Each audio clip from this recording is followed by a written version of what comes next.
जय श्री राधे राधे। मित्रों, आप सभी का आज की इस पावन कथा में स्वागत है।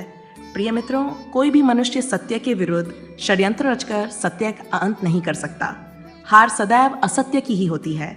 यही विधि का विधान है जो दूसरों का बुरा करने चलता है, स्वयं उसी का बुरा हो जाता है। संसार की कोई भी शक्ति ईश्वर की शक्ति को पराजित नहीं कर सकती। यही सूक्ष्म जगत का अटल सत्य है। मित्रों, भगवान पर अडिग विश्वास रखने वाला व्यक्ति बहुत ही उदार होता है। वह अपने प्रति बुरा चाहने वाले लोगों को भी क्षमा कर देता है।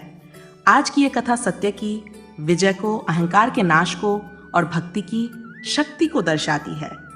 तो चलिए मित्रों, आपका ज्यादा समय नष्ट ना करते हुए आज की ये अलौकिक कथा प्रारंभ करते हैं। मित्रों, सतयुग काल में महर्षि कश्यप की पत्नी दिति के गर्भ से दो महान पराक्रमी बालकों का जन्म हुआ। इनमें से बड़े बेटे का नाम हिरण्यक्षी और छोटे का नाम हिरण्याक्ष था। वे दोनों भाई असुर जाति के थे। वे दोनों अत्यंत ही बलशाली और महापराक्रमी थे। दोनों भाई अपने पराक्रम से तीनों लोगों को जीतने की इच्छा रखते थे। एक दिन हिरण्याक्ष ने स्वर्गलोक पर आक्रमण कर दिया और देवताओं को पराजित करके स्वर्ग पर अधिकार कर लिया था। उसके बाद उसने समस्त भूमंडल को अपने अधिकार में कार लिया और पृथ्वी को समुद्र के नीचे ले जाकर छिपा दिया। इस घटना के बाद चारों ओर हाहाकार मच गया। ऐसा विचित्र दृश्य देखकर सभी देवता भयभीत हो उठे और सभी देवता सहायता के लिए बैकुंठ लोक में भगवान श्री हरि विष्णु के पास जा पहुंचे और उनसे सहायता की प्रार्थना की। देवताओं के प्रार्थना करने पर भगवान विष्णु ने पृथ्वी की रक्षा करने के लिए वराह अवतार धारण करके हिरण्याक्ष से युद्ध किया और उसे अपनी गदा के प्रहार से मृत्यु के घाट उतार दिया। मित्रों, अपने भाई के मृत्यु का समाचार जब हिरण्यक्षी को मिली तो वह क्रोध की अग्नि में जल उठा और उसने ये प्रतिज्ञा ली कि वह भगवान विष्णु से अपने भाई की मृत्यु का बदला लेगा। अपनी प्रतिज्ञा को पूरा करने के लिए हिरण्यक्षी मंदराचल पर्वत पर चला गया और हजारों वर्षों तक एक पैर पर खड़े होकर कठोर तपस्या की। तपस्या करते करते उसका शरीर अस्थि पंजर के समान हो गया, किंतु उसकी तपस्या इतनी प्रचंड थी कि उसके शरीर से निकलने वाली ऊर्जा से तीनों लोकों में उथल पुथल मच गई। सभी देवता उसकी तपस्या से भयभीत होकर ब्रह्मा जी के पास जा पहुंचे और उनसे प्रार्थना करते हुए बोले, हे परमपिता, आप हिरण्यक्षी को वरदान देकर उसकी तपस्या समाप्त कराए, अन्यथा तीनों लोकों में उथल पुथल मच जाएगी। मित्रों, देवताओं के आग्रह करने पर ब्रह्मा जी हिरण्यक्षी के सम्मुख प्रकट हुए और उससे कहा, हे पुत्र, मैं तुम्हारी तपस्या से अत्यंत प्रसन्न हूँ। हुआ मांगो, तुम्हें क्या वरदान चाहिए? ब्रह्मा जी की आवाज सुनकर हिरण्यक्षी ने अपने आंखों खोली और प्रणाम करते हुए कहा, हे सृष्टि के रचयिता, यदि आप मुझे वरदान देना चाहते हैं तो मुझे ऐसा वरदान दीजिए कि ही मुझे कोई दिन में मार सके, ना रात में ना मुझे मनुष्य मार सके, ना पशु ना ही मैं धरती पर मरूं, ना ही आकाश अस्त्र से, ना शस्त्र से, ना घर के भीतर ना घर के बाहर। हिरण्यक्षी की यह बात सुनकर ब्रह्मा जी ने बिना कुछ सोचे समझे उसे यह वरदान दे दिया। वरदान पाने के बाद हिरण्यक्षी अपने आप को अमर समझने लगा और उसने अपने अत्याचार के बल पर समस्त धरा को अपने अधीन कर लिया और यह आदेश दिया कि कोई भी भगवान विष्णु की पूजा नहीं करेगा। जो भी पूजा करेगा उसे मृत्युदंड दिया जाएगा। में उसी समय हिरण्यक्षी की पत्नी कयाधु गर्भवती थी। जब यह समाचार देवताओं को मिली तो उन्होंने सोचा कि इस राक्षस के पुत्र को जन्म लेने से पहले ही नष्ट कर देना चाहिए। मित्रों, जिस समय हिरण्यक्षी अपना प्रभुत्व स्थापित करने के लिए अन्य राजाओं से युद्ध कर रहा था, उसी समय सुनहरा अवसर पाकर देवराज इंद्र ने अन्य देवताओं के साथ हिरण्यक्षी के राज्य पर आक्रमण कर दिया और हिरण्यक्षी की पत्नी कयाधु को बंदी बना लिया। तभी उसकी पत्नी ने विनती करते हुए कहा, हे देवराज, मुझे छोड़ दीजिए, मेरा तो आपसे कोई बैर नहीं, मैंने आपका कोई अहित नहीं किया है, फिर आप क्यों मुझे मारना चाहते हैं? कयाधु की बात सुनकर देवराज इंद्र ने क्रोधित होकर कहा, हे देवी, हम एक क्रूर और अधर्मी दैत्य की पत्नी को यहाँ नहीं छोड़ सकते हैं, यह हम सभी देवताओं के लिए हानिकारक है। इतना कहकर देवराज इंद्र दैत्यराज की पत्नी कयाधु को बलपूर्वक बंदी बनाकर ले जाने लगे। उसी समय देवर्षि नारद जी वहां प्रकट हो गए और देवराज इंद्र को रोकते हुए बोले, हे देवराज, आप देवी कयाधु को कहाँ ले जा रहे हो? तब देवराज इंद्र ने कहा, हे देवर्षि नारद, कृपया आप मेरे मार्ग से दूर हो जाएं। आप हमारे बीच व्यर्थ में अवरोधक बन रहे हैं। आप नहीं जानते कि इसके गर्भ में हिरण्यकशी का अंश है। अगर वह जीवित रहा तो एक दैत्य और जन्म ले लेगा जो फिर से इस संसार के लिए मुसीबत बनेगा, और मैं ऐसा कदापि नहीं होने दूंगा। देवराज इंद्र की यह बात सुनकर देवर्षि नारद जी ने बहुत ही गंभीर स्वर में कहा, हे देवराज, आप व्यर्थ ही चिंतित हो रहे हैं। कयाधु कोई पापिनी स्त्री नहीं है। इसके गर्भ में पल रहा शिशु अत्यंत ही भक्त और धर्मपरायण होगा। यही शिशु आगे चलकर भगवान विष्णु का परम भक्त बनेगा। इसलिए हे देवराज, तुम अपने मन से बालक को मारने की इच्छा त्याग दो। इस बालक को मारना तुम्हारी शक्ति के बाहर है। मित्रों, नारद जी के कथन का मान रखते हुए इंद्र ने कयाधु को छोड़ दिया और वापस स्वर्ग को चले गए। उसके बाद देवर्षि नारद जी ने देवी कयाधु को विष्णु भक्ति का उपदेश दिया, जिससे गर्भ में पल रहा बालक भगवान की भक्ति से ओतप्रोत हो गया। उसके बाद कयाधु ने नारद जी के सामने हाथ जोड़े हुए कहा, हे देवर्षि, आज आपने मेरी और मेरी होने वाली संतान की रक्षा की। मैं सदैव आपकी आभारी रहूंगी। आपकी और ईश्वर की कृपा मुझ पर इसी तरह से बनी रहे। यही मुझे आशीर्वाद दे। आशीर्वाद देकर नारद उस स्थान से अंतर्ध्यान हो जाते हैं।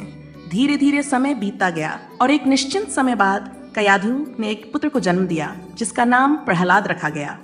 समय बीता गया। जब प्रहलाद बड़ा हुआ तो उसे शिक्षा ग्रहण करने के लिए गुरु के पास भेजा गया। वहां उसे राजनीति और असुरों की रीति एवं नीति सिखाई जाने लगी, किंतु वह उन बातों पर ध्यान न देकर सारा दिन भगवान विष्णु का नाम जपता और उन्हीं की भक्ति करता था। कुछ समय पश्चात उसकी शिक्षा दीक्षा पूरी हो गई और वह राजमहल में वापस लौट आया। लेकिन जब वह वापस लौटकर आया तो उसके विचार देखकर हिरण्यकशी चौंक गया। फिर उसने अपने पुत्र प्रहलाद को अपने पास बुलाया और पूछा, हे पुत्र, तुम्हें इस संसार में सबसे अधिक प्रिय क्या लगता है? अपने पिता के मुख से यह प्रश्न सुनकर प्रहलाद ने मुस्कुराते हुए कहा, हे पिता, निश्री इस संपूर्ण जगत में केवल भगवान विष्णु ही सत्य है। मैं उन्हीं की भक्ति करता हूँ और सदैव उन्हीं का नाम स्मरण करता हूँ। यह सुनकर हिरण्यकशिपु का मुख गुस्से से लाल हो गया। उसकी आंखों में क्रोध की ज्वाला जल उठी और उसने जोर से चिल्लाते हुए कहा, अरे तुच्छ बालक, तू मेरा पुत्र होकर भी मेरे शत्रु विष्णु का नाम लेता है। मित्रों, प्रहलाद अपने पिता की इन बातों से तनिक भी विचलित नहीं हुआ और उसने दृढ़ता से जवाब देते हुए कहा, पिताश्री सच्चे भगवान श्रीहरि ही हैं और उनकी भक्ति से ही मनुष्य के जीवन का कल्याण संभव है। अपने ही पुत्र के मुख से अपनी ऐसी अवहेलना सुनकर हिरण्यकशिपु ने सैनिकों को आदेश दिया कि इसे इसी क्षण ले जाकर मार डालो। यदि ये जीवित रहेगा तो समस्त असुरों के लिए काल बन जाएगा। अब इसे जीने का कोई अधिकार नहीं है, क्योंकि यह शत्रु प्रेमी है। मित्रों, हिरण्यकशिपु के आदेशानुसार सैनिकों ने प्रहलाद को बंदी बना लिया और उसे एक पहाड़ पर ले जाकर वहां से नीचे फेंक दिया। लेकिन भगवान विष्णु की कृपा से वह हवा में ही तैर गया और धीरे धीरे भूमि पर आ गया। ये देखकर वहां उपस्थित सैनिक आश्चर्यचकित रह गए कि बिना किसी सुरक्षा के गिरने के बावजूद प्रहलाद पूरी तरह से सुरक्षित है। फिर अगले दिन सैनिकों ने प्रहलाद को विशाले सर्पों के बीच में पकड़कर डाल दिया, लेकिन किसी भी सर्प ने प्रहलाद को नहीं काटा। ये देखकर सैनिकों को क्रोध आ गया और उन्होंने प्रहलाद को पकड़कर एक पागल हाथी के सामने ले जाकर छोड़ दिया ताकि वह उसे मार डाले। लेकिन भगवान विष्णु की कृपा से उस पागल हाथी ने अपनी सूंड से प्रहलाद को सम्मान पूर्वक उठाकर दूसरी जगह बैठा दिया। यह सब दृश्य देखकर उसकी माता कयाधु आश्चर्यचकित हो गई और वह हाथ जोड़कर भगवान विष्णु का आभार प्रकट करने लगी। मित्रों, फिर एक दिन सैनिकों ने प्रहलाद के हाथ पैर बांधकर समुद्र में फेंक दिया गया ताकि वह डूबकर मर जाए। लेकिन समुद्र ने भी भगवान विष्णु की कृपा से प्रहलाद को अपने ऊपर तैरा कर किनारे तक पहुंचा दिया। मित्रों, जितनी बार प्रहलाद सुरक्षित बच जाता, हिरण्यकशिपु का क्रोध और अधिक बढ़ जाता था। इस तरह भक्त प्रहलाद को मारने के सब प्रकार के प्रयास विफल हो चुके थे। फिर एक दिन की बात है, हिरण्यकशिपु इसी चिंता में डूबा हुआ था कि वह प्रहलाद का वध किस प्रकार से करें ताकि उसकी मृत्यु हो। कशिपु की बहन होलिका वहां पर आई और अपने भाई को चिंतित देखकर उसने कहा, भैया, मैं इतने महान बलशाली राजा को इस तरह चिंता में डूबा नहीं देख सकती। आपको आपकी सभी चिंताओं से मुक्ति दिलाने के लिए मैं आपके पास एक प्रस्ताव लेकर आई हूँ, अपनी बहन होलिका की। ये बात सुनकर हिरण्यकशिपु आश्चर्य से बोला, बहन, मेरी सबसे बड़ी चिंता तो यह विष्णु भक्त प्रहलाद है, जो मेरा ही अंश होने के बावजूद उस पापी विष्णु का नाम जाप करता है। मुझे तो सिर्फ उसे मृत्यु दंड देना है, उसके बाद मेरी सारी चिंताएं दूर हो जाएंगी। ये बात सुनकर होलिका ने जोर से हंसते हुए कहा, भैया तुम चिंता मत करो, मेरे पास एक योजना है जिसके द्वारा आप प्रहलाद को मार सकते हो। आप तो जानते हैं कि मुझे भगवान ब्रह्मा से वरदान प्राप्त है कि अग्नि मेरा कुछ नहीं बिगाड़ सकती। यदि मैं प्रहलाद को अपनी गोद में बिठाकर अग्नि में बैठूंगी तो वह लकड़ भस्म हो जाएगा और मैं बच जाऊंगी। इस प्रकार से आपके मार्ग का शत्रु भी नष्ट हो जाएगा। मित्रों, होलिका का ये प्रस्ताव हिरण्यकशिपु को बहुत पसंद आया और उसने प्रसन्नतापूर्वक होलिका से कहा, बहन ये योजना बहुत ही उत्तम है, तुम शीघ्र ही इस योजना पर अमल करो। मैं सैनिकों को आदेश देता हूँ कि वह एक विशाल अग्निकुंड तैयार करें। फिर दैत्यराज हिरण्यकशिपु ने अपने सैनिकों को आदेश देकर एक विशालकाय अग्निकुंड तैयार कराया। उसके किनारे किनारे सैनिकों का कठोर पहरा लगा दिया ताकि प्रहलाद उठकर भाग ना सके। जब अग्निकुंड तैयार हो गया, उसके बाद होलिका भक्त प्रहलाद को अपनी गोद में लेकर उसी अग्निकुंड में बैठ गई।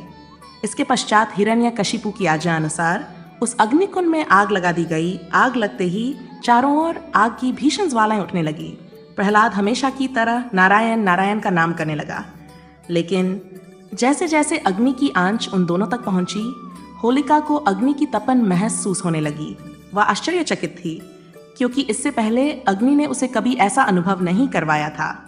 अब तो उसका शरीर जलने लगा। वहीं प्रहलाद निश्चिंत होकर बैठा था और भगवान विष्णु के नाम का जाप कर रहा था।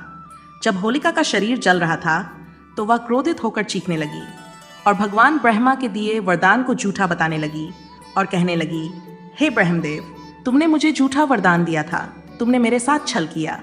तभी वहां ब्रह्मा जी प्रकट हुए और बोले, हे होलिका, शायद तुम भूल रही हो, ये वरदान देते समय मैंने तुमसे कहा था कि यह तभी प्रभावी होगा जब तुम इसे स्वयं की रक्षा करने या दूसरों की भलाई के लिए उपयोग करोगी, पर तुम्हारे हाथों से इस वरदान का दुरुपयोग हुआ है। तुमने इस वरदान के द्वारा निर्दोष बालक को मारने का दुस्साहस किया है, इसलिए तुम्हें अपनी करनी का फल प्राप्त हुआ है। यह कहकर भगवान ब्रह्मा जी अंतर्ध्यान हो गए। वह अग्नि बहुत विशाल थी और होलिका चाहकर भी उस अग्नि से नहीं निकल सकती थी। उधर प्रहलाद की रक्षा तो स्वयं नारायण कर रहे थे, इसलिए उसे कुछ नहीं हुआ। बाहर खड़े सभी सैनिक और दैत्य राज हिरण्यकशिपु होलिका की चीख सुन रहे थे, पर कोई होलिका को नहीं बचा सका। देखते ही देखते होलिका का शरीर उसी अग्नि में लकड़ भस्म हो गया, जबकि भक्त प्रहलाद सकुशल बाहर आ गया। इस घटना के बाद से उस दिन को होलिका दहन के रूप में मनाया जाता है।